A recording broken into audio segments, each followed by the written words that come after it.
If you want to learn about asking and answering questions, you've come to the right place. Welcome to the Learning Lockit. Jake and Laura went fishing at Lake Michigan. Laura had never been fishing before and wanted to know all about the fish she saw. She decided to read a book. Laura learned in reading that good readers ask questions when they read. According to Mrs. Stanley, good readers ask questions like who, what, when, where, why, and how, to help them better understand what they read. The story Laura was reading talked about a boy named Paul whose favorite thing to eat was rainbow trout. Although Paul loved rainbow trout, he didn't want to eat this particular one that he had in his fish pond in the back of his yard because the two had become friends. You see, Paul called the fish Prism, and Prism was different from other fish because Prism actually talked. One day, Paul decided to follow his parents' orders. Go out and catch that fish, and we'll have him for supper. And Paul followed his dad's order. He got the fish on a hook, and before he could get the fish out of the pond, the rainbow trout, whose name was Prism, shouted,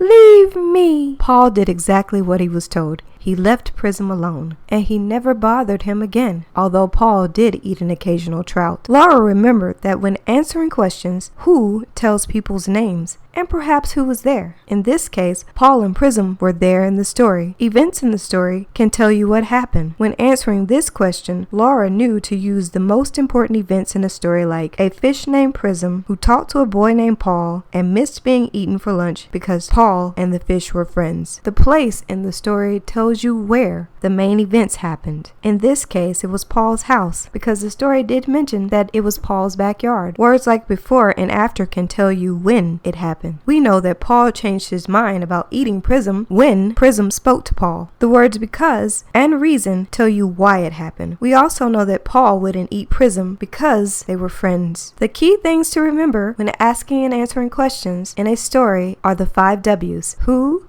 what, when, where, and why. Thank you for joining the Learning Lockit, and don't forget to click that like button and subscribe.